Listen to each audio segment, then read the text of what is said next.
All right, we're on the record, and I'm going to hand it over to Pavel.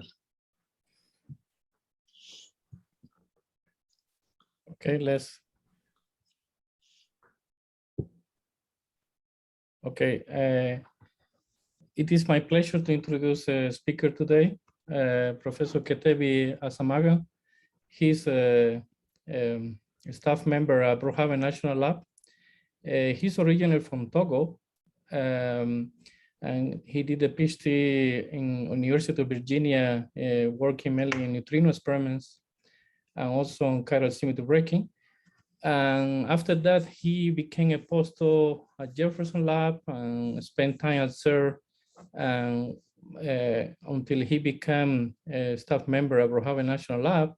And he has been very active in the Atlas collaboration. In particular, he was a Higgs working group convener.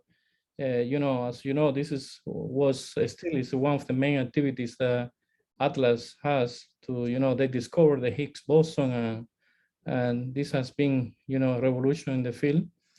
And at the same time, apart from scientific contribution to experimental particle physics, I would like to say that he's also a co-founder of the African School of Physics. He actually has been very active promoting physics education in Africa and also here in the US. He's also a convener of the US Atlas Education and Physics Outreach, and also for the SNOMAD community. He's playing a major role in the SNOMAD community. I am happy to be in the same committee for the SNOMAD's ethics committee with Kétévi. I've been learning a lot, and I am really looking forward to this talk. He's also, I would like to finish saying that he's also a fellow of the American Physical Society, also in the African Physical Society. And then please feel free to start your talk. Thank you. Oh, very good. Thank you, Pavel. I am very, very happy to be here. Thank you for the invitation. It's really a pleasure. We are serving together in the APS DPF division of Particle and Field Ethics Advisory Committee. So in that role, Pavel and I, and together with other committee members, are trying to define the ethical standard for the community of particle physics. So it's quite a lot of work. Not only we define the ethical standards, we are also taking, we receive any complaints and we investigate and we try to resolve issues within our society. So it's that's how I have had the pleasure to start interacting with Pavel, and I'm very, very happy for the invitation. And I would have liked to be there with you in person, but because of the COVID situation, my travel was not approved, even to go from New York to Cleveland. So I hope that I will have another opportunity to come there in person, or I hope to see you if you come to Brookhaven, let me know, or in other professional settings. It's really a pleasure for me to be with you. So so this is the title of my talk, but I will not talk in the detail of all of these, things related to this title. I will just go through a journey of giving a few, pieces of information to illustrate some of the work that, we have been doing in the context of particle physics.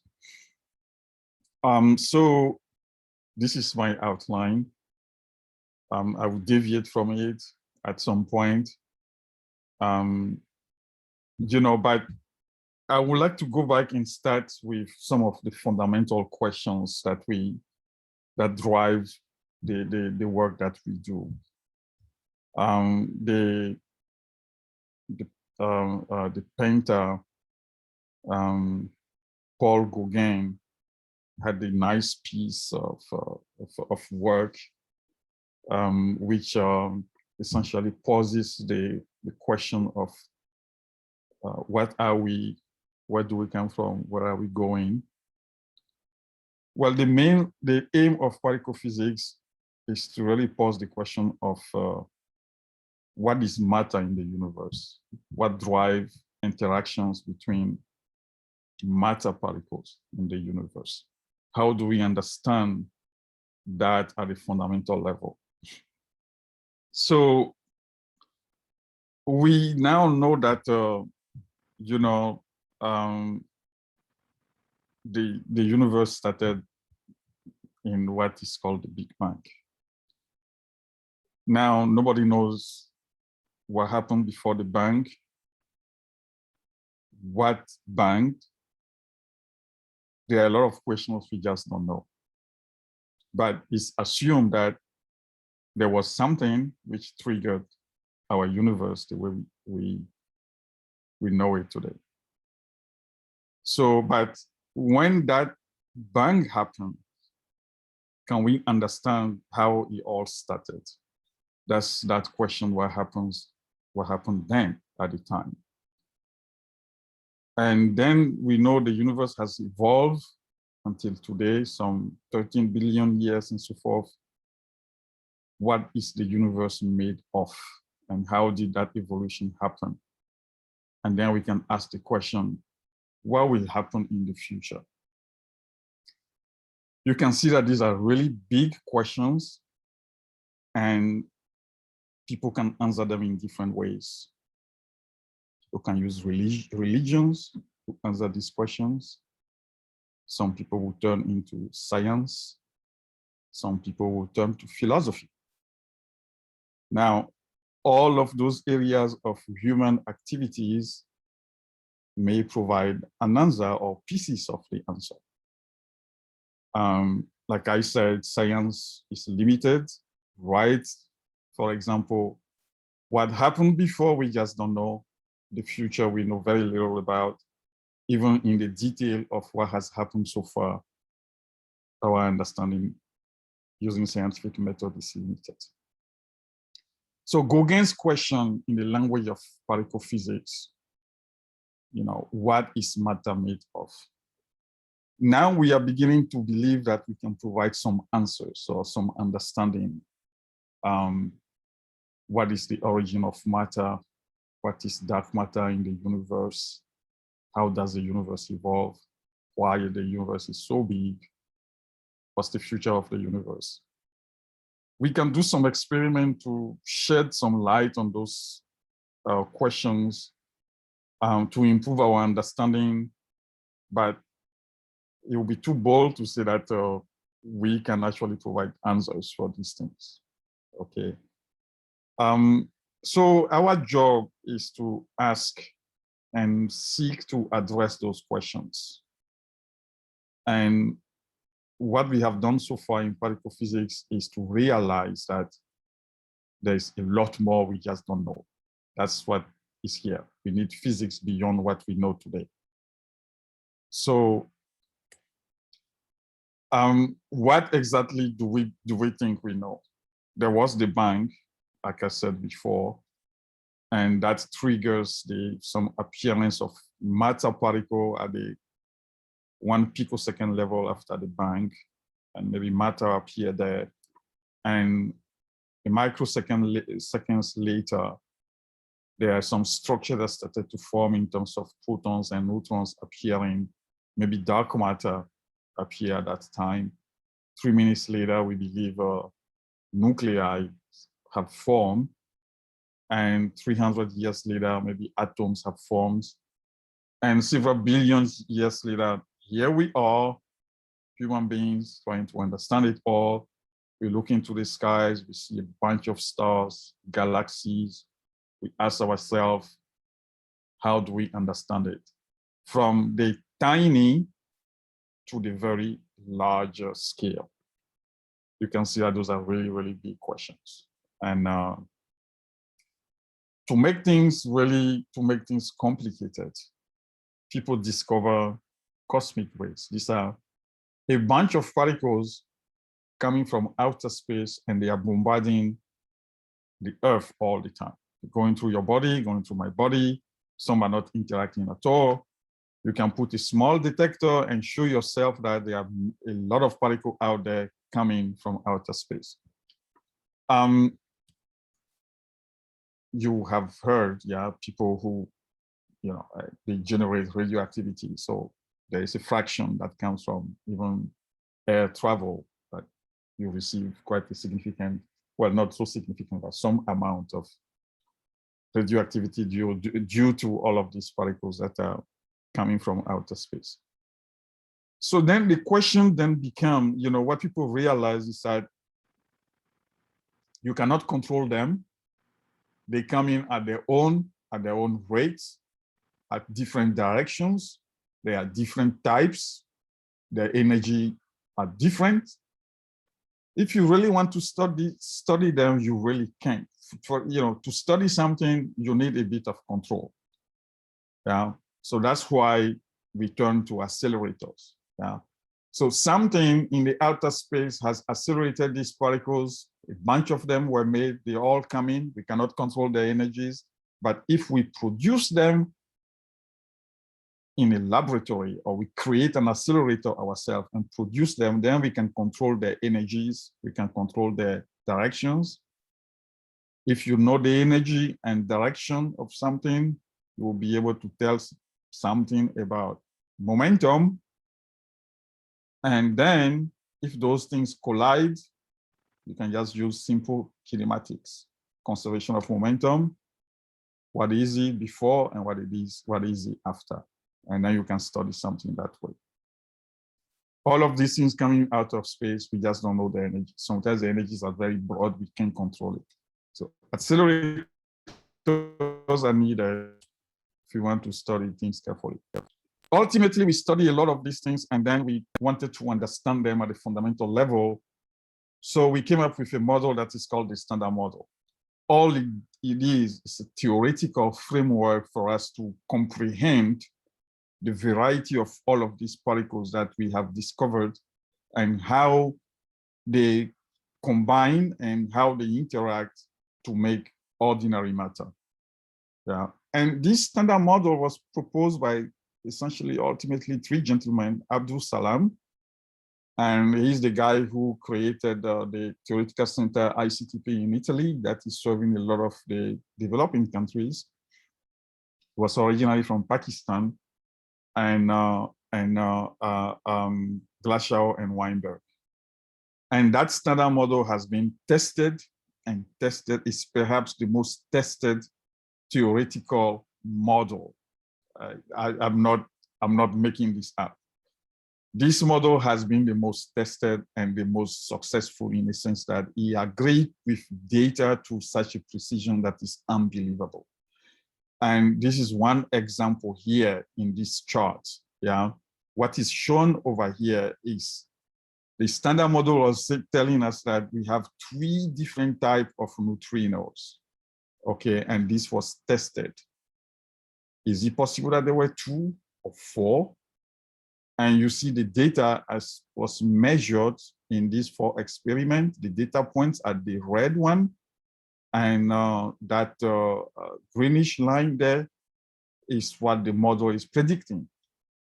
And you see that the data support the fact that there are 3 generations of these neutrino particles. And you can see the precision of the agreement between model and data.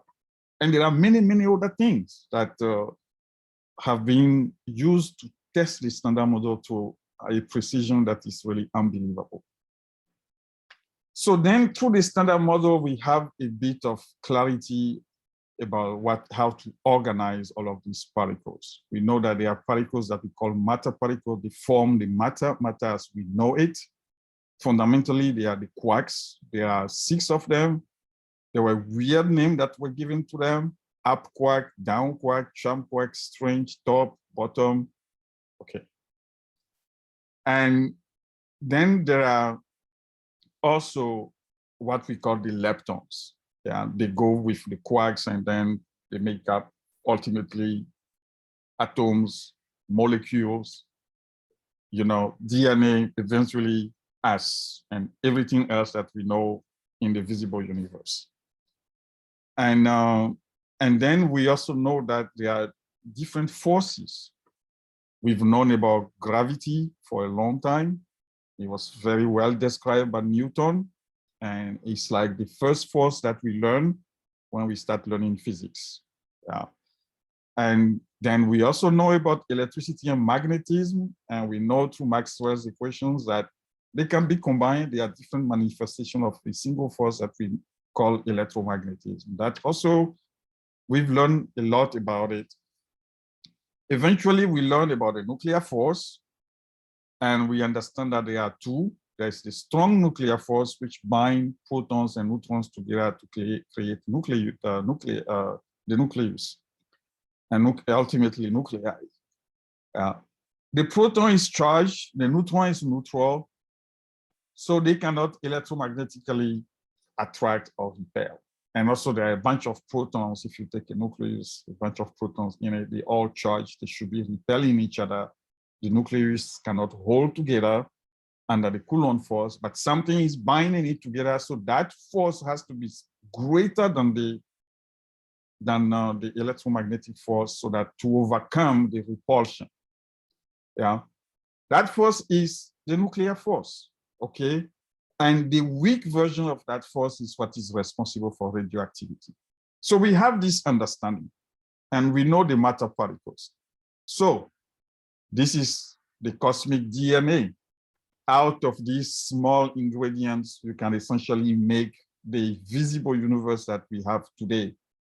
But it's not that simple, because this is at the fundamental level. And you've seen the strand of DNA, a lot of molecules, and you take a small amount of matter, you have to talk about Avogadro number of constituent in there. It's large numbers. When you scale the problem that large, simple fundamental equations are not enough for you to have a good understanding. Although you know that at the fundamental level, that's all you have, but because you have to deal with a lot of things at the same time, it becomes complicated. But, fundamentally, we can relate our study of biology or our study of chemistry all the way to this ingredient. At least that's what we claim, okay? Then, but, so I said standard model is so precise, has been tested, but then there were a few things that we just done. They just, make us uneasy. We are, if the standard model describes everything correctly, then particle physics should not exist. We should all go and do some other physics, but it's not that simple. The first one of the few things was that, well, Newton, according to Newton's law, you can learn very quickly that, the weight of something is proportional to its mass. Okay, that's very good. Then Einstein came along and says that, E equal to mc squared, energy is proportional to mass. Okay, fine, but what is mass? What is its origin? So these two gentlemen who we consider the giants of physics, they both tell us that something is proportional to mass, but they didn't tell us what is the mass. Where does it come from? So we believe nowadays that there is a particle called the Higgs boson. Higgs, is the name of this gentleman. He was one of the people who proposed the idea. So that's why we call it the Higgs boson. And that is how we can explain why particles have mass. Basically, fundamentally, what it says is that if you consider somebody, on the snow, on the skis or snow, or is on a ski and moving on the snow, that person is going very, very fast. View from the snow, the person is not hindered or slowed down by the snow at all, just flying on it. So the person is interacting with the snow, but it's a very weak interaction. Okay. Then you have somebody who has snowshoes and struggling to walk through the snow, sinking in. That person is also interacting with the snow, but the interaction is a little bit more involved. Then you have a hiker who is walking through the snow and has more difficulty going. And so the interaction is even more stronger. The snow field is holding this guy back even more. So you can imagine that the Higgs boson has a field, just like the snow field, and different particles get the mass according to how they interact with that field. If they interact strongly, the mass is going to be larger. If they don't interact at all, they're going to have a snow mass. So the LHC has discovered that snowflake. That's the Higgs boson. The Higgs boson is just a particle itself. So the particle is associated with a field. So you can see that each snowflake is just that particles, but the entire field is covered of snow. So that's the field. And that analogy gives you an idea of what the Higgs boson is doing. But the interaction of every particle with the Higgs boson, how strong or weak that interaction is, dictates how big or small that mass is. Once you have the mass of these objects, then you can start working up the mass of the nucleus, the mass of the atom, ultimately the mass of bigger objects. Okay, so that's the claim. So, but when this thing was postulated, we didn't know how to search for the Higgs boson. Was its own mass? What are the properties of the field? Is it a field full of 20 inches of snow or 5 inches of snow? It's a snow that has been accumulated a lot. So you can see that, you can ask a lot of questions about the properties and the nature of that snow field, about that Higgs boson, or even where the snow was falling. So there was a lot of questions that particle physicists needs to answer. And like I said before, we need accelerators to study all these particles. And so one was constructed at CERN in Geneva, at the border of Switzerland and France. Yes, the tunnel of this accelerator, and it was constructed to study a bunch of topics: the origin of mass, so this Higgs boson stuff, the nature of dark matter, also what happens soon after the Big Bang, and the other thing is matter and antimatter asymmetry, which I may get to if I have time. So here is the accelerator view superimposed on the area of Geneva. There's Lake Geneva over here. It's a 27-kilometer circumference. It's 100-meter underground. It has 4 major experiments on the ring. So within each of these experimental apparatus, they bring 2 different beams of photons to collide. So I said before that, we have the cosmic particles, the cosmic rays. They come in at different directions. They have different energy, ranges of energies. We cannot control the kinematics. But here, we inject the protons into the accelerator ourselves. We know what is their momentum, what's their energy. We make them collide. Well, we can use conservation laws and study what happens in the collision. Yeah. So that is the beauty here, because then we can study everything in the laboratory. But it costs money, right? And it costs a lot of engineering. It costs a lot of human efforts.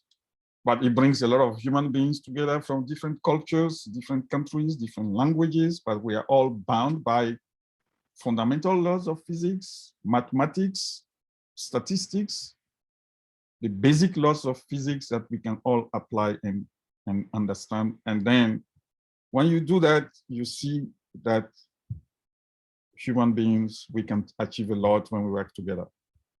And that's what I would hope for, you know, for us as a global society. So here are the 4 big experiments. Alice is supposed to study what happened soon after the Big Bang, you know, before the formation of protons and neutrons, study that area. And you can ask yourself, how can you study something that happened 13 billion years ago at the beginning of the Big Bang? Yeah, but we can, because we can recreate some of the conditions in the laboratory and study it. Atlas and CMS, they are studying the Higgs boson and dark matter. And the 4th experiment, LHCb, is want to study the matter-antimatter difference in the universe. That's one thing we have observed, that our universe is mostly made of matter, but at the beginning, everything being created equal, there should have been equal amount of antimatter. But why do we see only matter mostly matter in our universe today? Yeah, and we also know that if you bring matter and antimatter together, they will destroy each other and just produce energy in form of light.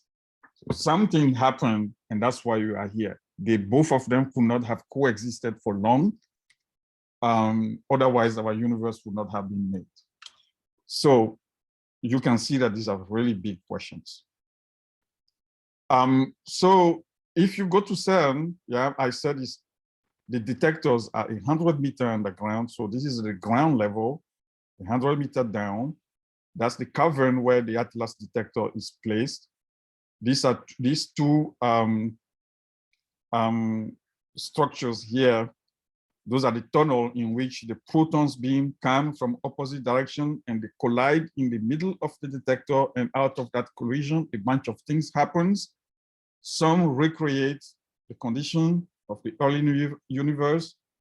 In some cases, a Higgs boson might be produced, or maybe a dark matter particle might be produced, and then we can study these things. So that's basically what happened. So this is what I'm talking about. There are many countries that are involved in this type of experiment at Fermilab in the United States or at CERN, bring people from almost all over the world. Yeah? And this is really remarkable. And all of these people have different cultures, different countries, and you know, and different languages, but they all working together. If you look at this Atlas detector, some components are built in Israel, some are built in Japan, some are built in South Africa, South America, with some specification. Scientists working there, they build this component, they bring it over and put everything together, it just fits. Yeah. And that's remarkable, okay? And that's fantastic that we can all work together like that toward a common project. Here's the detector itself. This price tag, you know, half a million Swiss francs, basically $500,000. Some people might claim, hey, why are you spending so much money? But it's, you know, it's not really a lot of money compared to money spent in other areas. Excuse me. And then we also have a lot of capacity development. There are thousands PhDs, students getting PhD working on the Atlas experiments, and they learn a lot of things. Some of them go into finance, banking, they go into, you know, education sector, engineering fields. We produce a lot of capacity in this experiment, okay? You see this thing, how huge it is. It's no longer a tabletop experiment in the basement of your physics department. You see how huge this detector is. And if you start peeling it off from the center, it has so many high-level technology in it. Different type of detectors, tracking detectors, calorimetry, magnets, and you know, and different type of gas and silicon detectors, all put together, and they have to align perfectly to do the job. And then that's why you require this many physicists and engineers. Now, when you build a detector like that, you have a challenge. So it takes maybe 20 to 25 years to build it. Now, I mean, to do experimental science, that you have a piece of detector, the first thing you need to do is to understand how your detector works. It means you need to have calibration. You have to check your detector apparatus against something that you already know very well, and you have to make sure that you can measure that thing that you already know very well correctly to have confidence in your detector. You have to worry about alignment. If you have two pieces of your detectors 1 meter or 1 feet apart, how are you sure they are well aligned so that information from both pieces are giving you the same picture of the same thing that you are looking for? So those things are extremely important. As experimental physicists, we worry a lot about calibration. How well do we understand our detector performance? Things like that.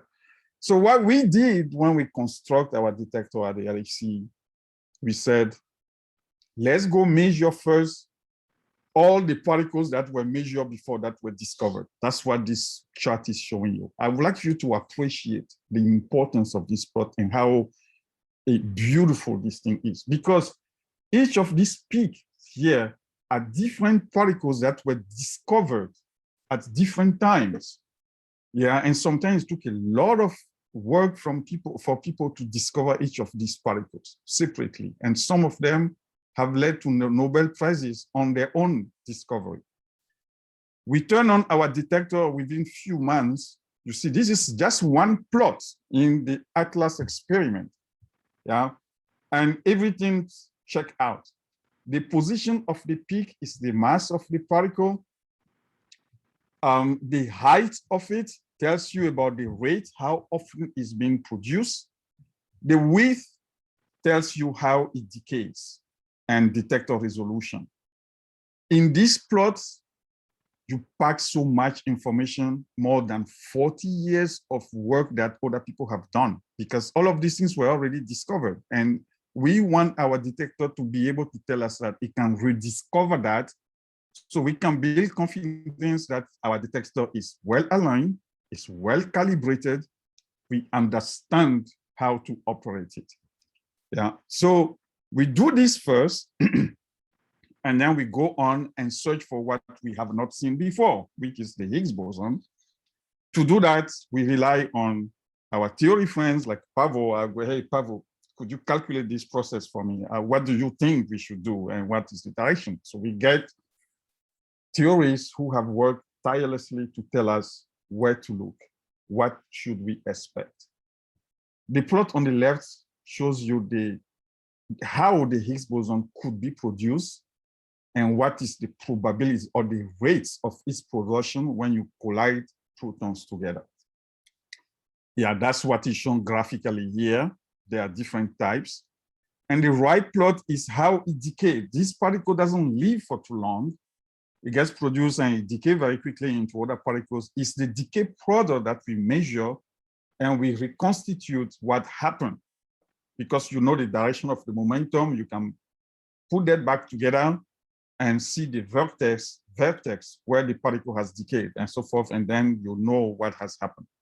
So it can decay in many different types. So at the time when we were making this plot, we didn't know what the mass, the x-axis is how much that Higgs boson should weigh. We have no clue what it should be. The theory doesn't tell us that. So this plot has to be made as a function of the Higgs mass, which will be a parameter that you can put in the model, because you don't know, you haven't measured it yet. And the decay as well is the same thing. Here, the vertical axis of the right plot tells you how often it decays into this channel or that channel. The lines are different channels of decaying. So the Higgs boson could decay 80% into a pair of 2 quarks, bottom quarks, which is this line. And then depending on the mass, it goes into a pair of,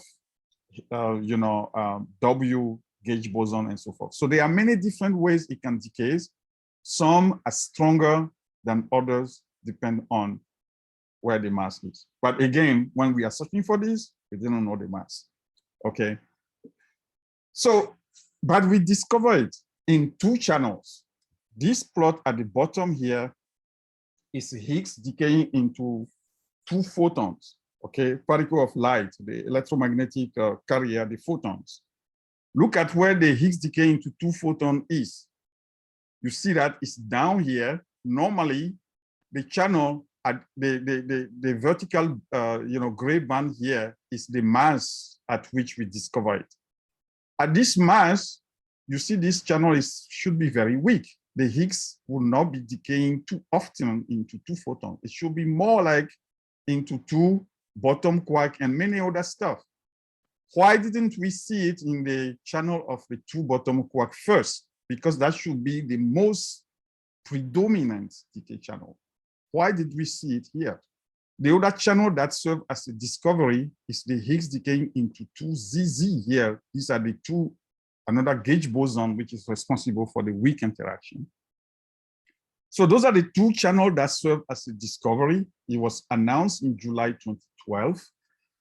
Here, at the top here, in this plot in the middle, bottom, middle here, they point at the data as we measure them in the experiment. So the real data, yeah?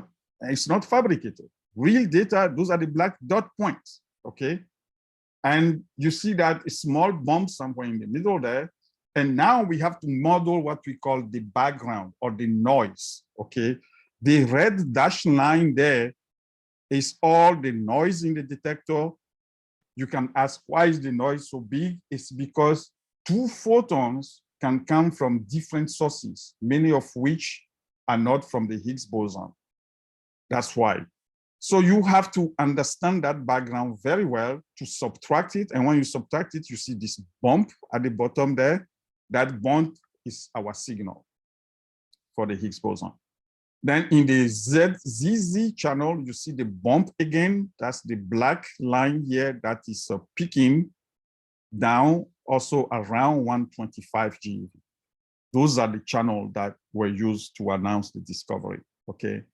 And this plot here shows you some events in the ZZ channel that are candidates for the Higgs. So the Higgs will have decayed at the center of the detector there, and that decay will have produced 4 tracks here, and all of those tracks will meet where the decay happens. So if you take the momentas of these 4 tracks and run them back to the center of the detectors, it's like 4 momentum algebra.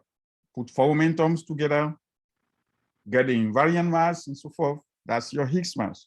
Sounds very simple, except for the fact that you have to deal with all of these other lines over there that are the background. You have a way of removing those first. Then here's the Higgs to decay into the 2 bottom quarks. So the top one that should have been here, that should have been the most visible one. The reason why we didn't see this channel the first time was because it has too many background, okay? Too many noise if you want to measure this channel, because, having 2 quarks, bottom quark, we don't see isolated quark, we see a bunch of stuff. To characterize those things is more difficult. Whereas 2 photons emerging from the detector, or 2 electrons or 4 electrons emerging from the detector, they are a lot easier to characterize. So although their rate is smaller, they are easier to discover first. And that's what happened. But eventually we see this channel. And so that was in 2012, we announced the discovery. Then later on, we took more data, and the question is, hey, were you fooling yourself? Are you still seeing the signal with more data? Yeah, that's what we have here. More data, the signal doesn't go away, it just gets stronger and stronger. It's undisputed now that the Higgs boson is a particle that exists at 125 GeV, and it has been seen in many different channels. Then we started measuring properties. So now we understand that, okay, we have seen the snowflakes. Those are the Higgs particles, yeah. Now they define now the snow field. We need to know the properties, is the snow too thick or light snow and so forth, and how much are they binding things together. All the properties that you can think of when you want to go ski about snow, okay? One of them is what we call the cross-section, which basically means how often, what's the probability, the rate at which it's being produced when you are colliding these protons together. Theories will calculate that for us in the model that we call the standard model, which is at 1 here. Then we measure them in the different ways it can be produced. The horizontal black line is essentially the uncertainty, okay? As you know, in physics, when we do experimental physics, we enforce the idea of uncertainties. Your apparatus may have systematic uncertainties. If you need a lot of events to characterize your measurements, then you may be limited by how many events you have, therefore you have statistical uncertainties. If you are using a model to characterize your event, your model may have some assumptions, then you have model uncertainties. We have to characterize all of those. The middle point of the horizontal line is where we actually measure the value, and then the line around it is our uncertainty. You can see that within uncertainty, everything crosses the red vertical line, which is 1, which is 1 means it's a standard model. If it is off 1, it means that it's a different model, something else is happening. So you can see that all the measurements are consistent with the standard model within uncertainty, but within that uncertainty, it could have been a little bit different. That's really what is going on. And if you look at it in a different way, this is so remarkable. I mean, I would really like you to appreciate this plot as well. What you see over here is the way the Higgs boson couples to all of these standard model particles. I told you before that if the person on the ski or on the snow is interacting a lot with the snow, you are walking barely in the snow, you have difficulty, walking there, then you have more interaction. It's like you are too heavy. The snow field is holding you down. Your mass will be bigger. That's why you are not going fast. But if you are on the ski flying around, your interaction with the snow is not very much. It's not holding you down. You are moving fast. So the masses of each of these particles, so the mass is described on the horizontal line here, and the vertical line is how they essentially couple to the Higgs boson. So when you make this plot, you see that the dashed blue line is the standard model theory, which says that all of these particles should couple proportional to their masses to the Higgs boson. Everything aligns. I mean, this is beautiful. You should appreciate this because it's not just one experiment to measure just one thing, because like I said, all of these particles have their own properties that they have to be measured before. And then a lot of thinking has to go into making a plot like this. And you see how all of these things are consistent with the standard model. Then we measure another property, which is the spin of the Higgs boson.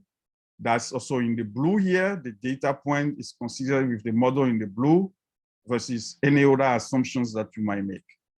Then we measure the mass more precisely. We know that it was around 125, but then we decided to measure it precisely. That's for the plot that you see over here,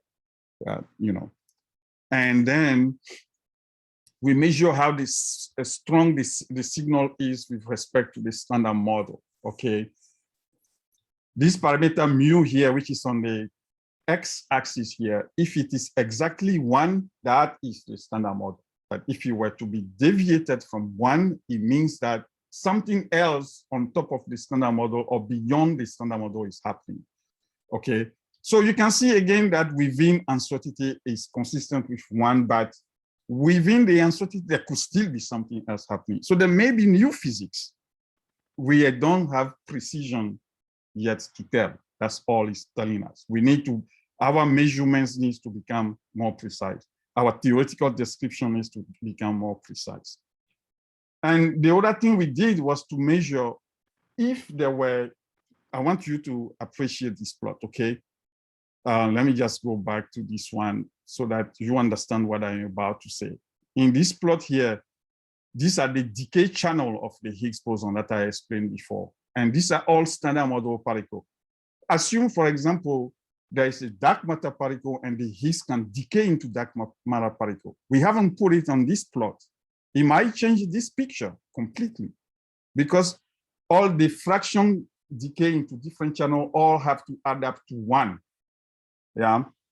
Here we assume that the Higgs decay only into standard model, but if it decays into something else, then the picture will change. So what we did over here is to measure what is the probability of the Higgs with all the measurement that we have made so far to what's the probability that it could still decay into something out there that is not standard model. And that's what we have here. The fraction of the Higgs boson to still decay into something else can be as large as 34%. It's coming from this plot here.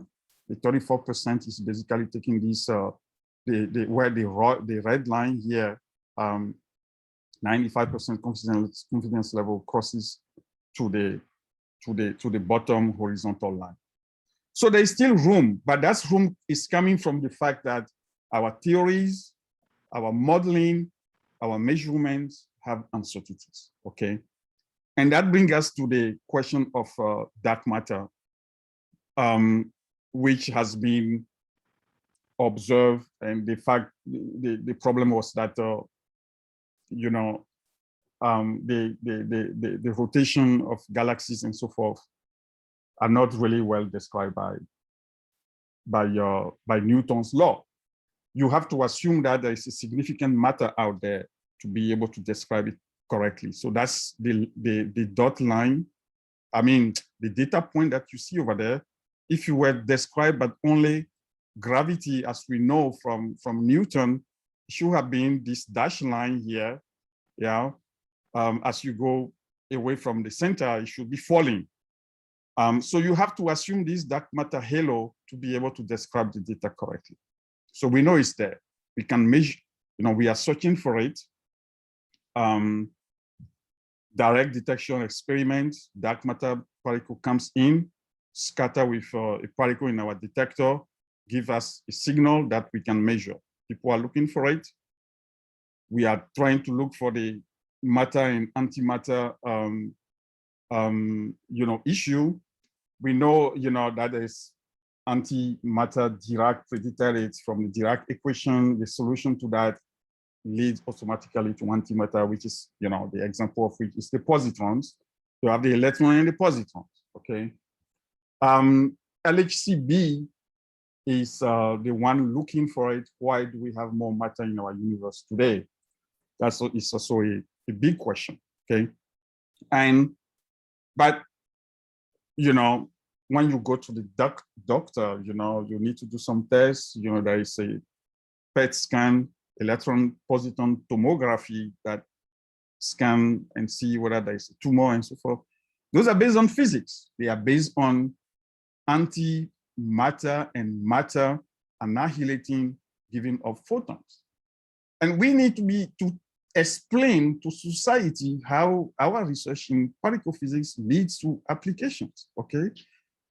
This is one of many examples, okay? So LHC, you can think of it as a powerful microscope because we look at the detail of the fundamental things. And also it's a telescope in a way because it can also provide some answers about some dark matter particles. So this research that I do is to ask a question. Now that we discovered the Higgs, can we use it as a probe to search for dark matter? So that's where my research is right now. So I study events where dark matter may be produced in association with the Higgs bosons, or in the decay of the Higgs bosons, or by looking at small deviation of the properties as we measure them and compare them to expectation from the standard model. So one particular model that I have been interested in is to ask and to postulate that, look, our standard model has a bunch of particles that we have categorized. There might be a dark sector out there that has dark sector particles. So it's another sector. When we say dark sector, it means that it doesn't interact with our standard model very strongly. It's very weak interaction. That's why we don't really feel it. We can discover it very quickly. And in that dark sector, one of the particles could be candidate for dark matter, but there may be also other particles in there. So my research is to look for any evidence of dark sector particles, not just the dark matter. I organize this workshop at Brookhaven every 2 years. So we stopped because of COVID. It will come back next year, where we get together people who are interested in these dark sector particle searches, and we discuss and so forth. You are welcome to attend the workshop next year if if travel is allowed. I will finish by just showing a few slides about COVID analysis studies that I have done recently with African students. So here is the team. Made some as undergraduates, some are graduates, some are postdocs, and there were 3 of us professors in here. What we did was to say that how can we understand COVID data from African countries? So we took data from 10 African countries, and the countries that we select are just based on the fact that the participants are from that country or reside in that country, and they can collect the data and they can tell us more about in which condition the data were collected and what is actually going on in terms of the containment measures that the country has taken. Yeah, so all of these people are participating in the African School of Physics that Pavel mentioned that I organize. So we ask them to volunteer if they have time to collect the data from the countries and to model it and to understand the evolution of COVID in the country. And what I would say is that these 10 countries that we have taken together have about 50% of the African COVID cases because of South Africa. South Africa alone has 50% of everything else. So if you add the other stuff, then depending on what you add, it may not be significant. So Africa has 54 countries, but our studies have studied, over half of the cases, which is over 1 million in Africa. So the results have been published in 2 papers. The first paper was on the first 3 months of the COVID evolution, and the second paper was published on 1 year of COVID evolution. So now the analysis continues by taking into account vaccination campaigns in Africa. I will just show just one result.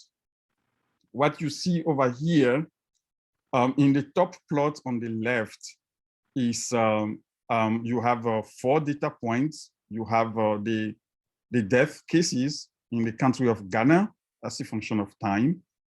And then you have the cases of the active cases, people who have been tagged or diagnosed as having COVID disease through some tests and recorded by the country, the government in some ways. And then you have the people who are recovered, which is the light green or light blue line over there. And then the green is the total cases, which will be the sum of all of the 3 other curves. At the bottom here, what we did in this analysis was to extract the R number, or the basic reproduction number, which if it is above 1, it tells you that the pandemic is growing. If it is below 1, the pandemic is slowing down. And we studied this R number as a function of times and over 1 year period. And we model these 3 data sets simultaneously to be able to extract this parameter. Then the students did some analysis by checking how well the data is modeled in all of these 4 cases where, so there's this data over model as a function of time. And if the modeling is really good, then these things should be exactly at 1 everywhere. Any deviation that's tell you is a mismodeling. And then statistical and some systematic uncertainty were added to this. And that's where the thick line is the uncertainty that you are seeing. And another thing that the student extracted is the fraction of the people who are infected, but they are not affected by the disease. Yeah, so they can transmit it, but they themselves have not gotten sick. They don't know about it. So those cases are not, of course, they are not, people, there was no vast campaign to test people, right? So people are tested when they start showing symptoms and so forth. So, so we, in the model, we extracted that parameter as well. So that's the line that is at the bottom here, the black line there is the fraction of the people who are in the society are carrying the disease, but they are not showing any symptom and so forth. And you can see the discontinuity here. You can see in these active cases here is discontinued there, and that's just because the way the countries were doing the test. They were first collecting. There are 2 types of tests. There's the PCR, which the World Health Organization has recommended for all the countries afterwards. So that's why this discontinuity. Before, the country was just reporting the quick COVID test, and then later on they changed it to do a more rigorous test through the PCR, and therefore the data collection changes. So we had to model the data differently. That's why you have this discontinuity there. So I will stop there. The Higgs boson, which is the particle responsible for masses for elementary particles, has been discovered. Since then, we have measured the properties of these Higgs bosons. The measurements are consistent with the standard model, but within the experimental uncertainties, therefore leaving room for something that may be out there within those uncertainties. We have been using the Higgs boson to probe physics beyond the standard model, for example, to search for dark sector particles. So far, we haven't found anything. We are building, or we are setting up for the round 3 at the Large Hadron Collider now. There was a shutdown to improve the accelerators and make improvement in the detectors, and then and now we are getting ready to collect the round 3 data. It will be more data, so more statistical power. So hopefully we'll discover something new on top of the Higgs boson. Okay, thank you very much. Thank you very much, Kétévi, for this very nice colloquium. I would like to ask anybody to ask questions or put in the chat, and or you can use the microphone.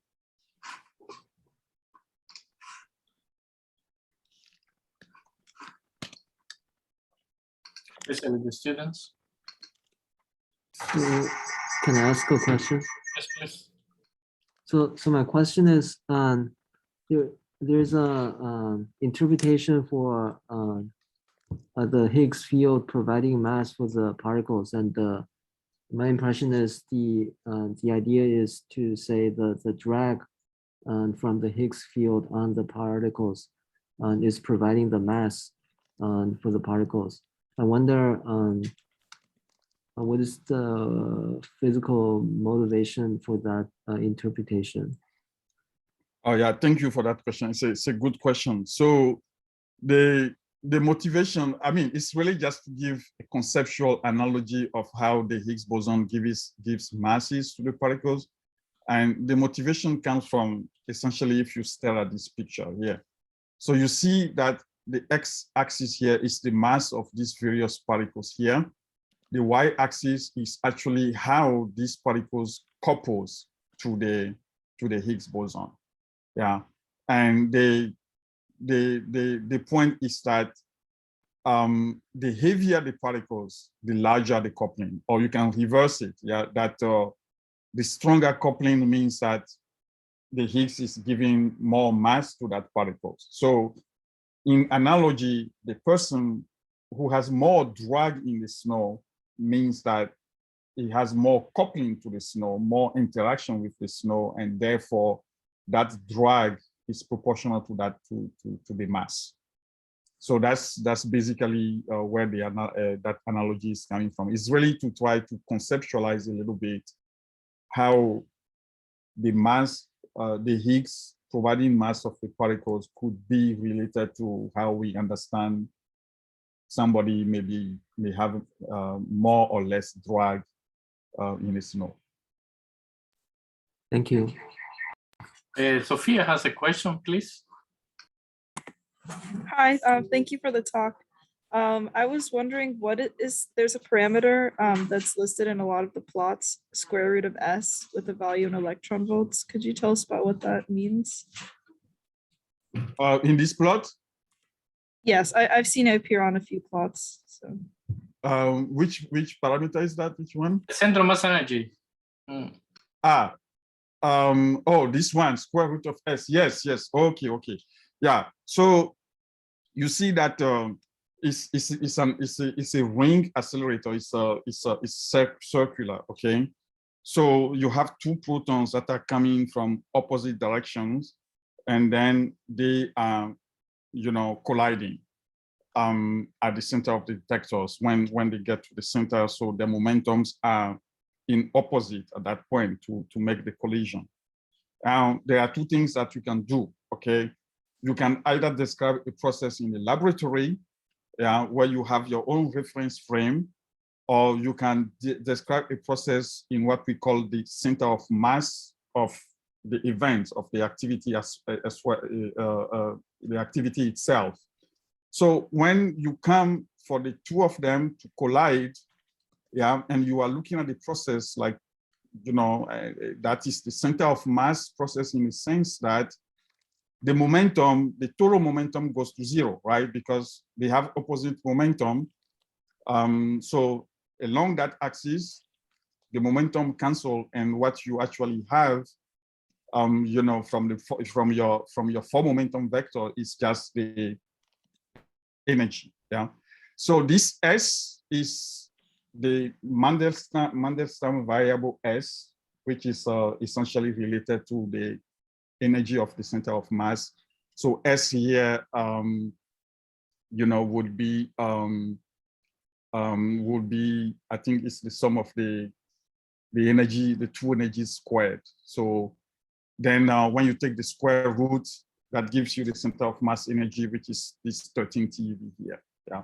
So it's basically the frame in which you are expressing the total energy that you have in the system when they are colliding. Because at that point, since the two momenta of the two proton beams are in opposite directions, the total three vector momentum is zero. And then what you then have left is the energy. So if you want to write the four vector of the system, at that point, then you will say that, okay, I will let you, write that, that information down. But I think maybe let me know if you have follow-up question on it. Yeah, thank you for explaining. Any other question? Okay, Kétévi, just a simple question is that, thank you for the talk again. And if you keep thinking about the Higgs, we will have the high luminosity LHC, and still there are many open questions regarding the Higgs couplings, because, even in the original paper by Weinberg, he was wondering how the electron get a mass. And clearly, we don't know, still we know only the couplings to the third generation quarks. The error for the mu, the coupling to mu is huge. Yes. And therefore, the question is, high luminosity LHC can look for things like Z, gamma, and try to get that, but in the real, the real problem is how to get the couplings to the first, second generation of quarks and the first generation of leptons. to really complete the whole picture, because maybe new physics could even be hiding there. And then can you say a little bit about how much high luminosity LHC could achieve? Yes, Pavel, that's definitely the point that I think the high luminosity, at least the next run is not going to be too long. And we hope to expect that we can collect a few hundred inverse femtobands of data. So let's say roughly 3 times what we have over here. That could be significant because, like you point out, you know, these couplings for the first and second generation, where the masses are small, they are a lot more difficult to measure because the rates are very small. We would like to look at things like Higgs to mu mu, for example. You mentioned Higgs to Z gamma, which we have studied quite a bit now. So there are all of these other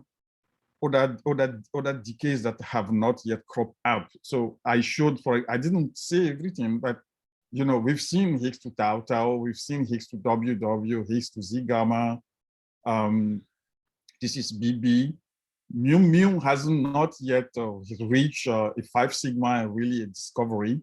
Yeah, so there could really be new physics hiding in those areas. And so when I started my talk, I mentioned the gamma gamma and ZZ first, because they were, although they are suppressed with respect to BB, it's easier to measure photons. So we use this for the discovery. Then we struggle to look at Higgs to BB. And ultimately we have the 5 sigma in this channel. And then we reconfirm the gamma gamma channel. And then we observe WW also over 5 sigma. And these channels are difficult because, you know, they decay into very difficult objects that to measure. And the tau tau also is it's very difficult channel to measure. Although the tau is leptons, it decays into a bunch of stuff and they are difficult to measure. But we have that also in the bag. And then the question is, then I didn't show the other one, like Higgs to mu mu, I didn't show it. And then, you know, there are other channels that we need to observe and to be able to say conclusively how much of a deviation that we have with respect to the standard model. And all of these things need to be remeasured. Hopefully the error bar on these things will shrink. You know, if we measure these things precisely and we see a clear deviation from 1, then there's physics beyond the standard model. And that's one of the reasons why I am taking the Higgs as a probe to see whether we can measure something in association with the Higgs or in the decay of the Higgs. That will be a clear evidence. So there are 3 things that I wanted to state in this page here. 3 directions, you know, searching for new physics in the decay of the Higgs boson. So that requires that we see all of the decays that the standard model has predicted. We need enough data for that and more precision in the measurements.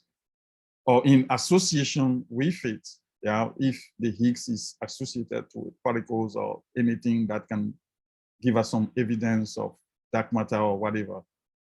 Or by measuring the properties of the standard model very, very well to high precision so that we can say for a high degree of confidence that there is a deviation, therefore there's new physics. So the high luminosity LHC, we hope that Pavel, you know, you guys will give us more precision calculations of all the properties in the modeling. And we will have more data from the accelerator, and we will have more precise detectors and analysis techniques in order to, you know, narrow down these sort of uncertainties here. Imagine if this measurement, the horizontal black lines, are much, much smaller. We'll be able to say, is the mass really 125, or to which extent it is 125? and things like this will be measured will be able to tell what is really the strength of the Higgs production with respect to the standard model. How much of new physics is hiding in the decay of the Higgs boson. Yeah. With more precise data, we should be able to do that. And I hope that in the high luminosity LHC, we will make progress on it. Thank you, Kétévi. Then now I will invite anybody that has a question to pass now to informal discussion. And thank you again to the speaker. Thank you very much.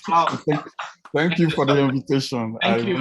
If you can stay with us to see if the students have some informal question, please. Okay.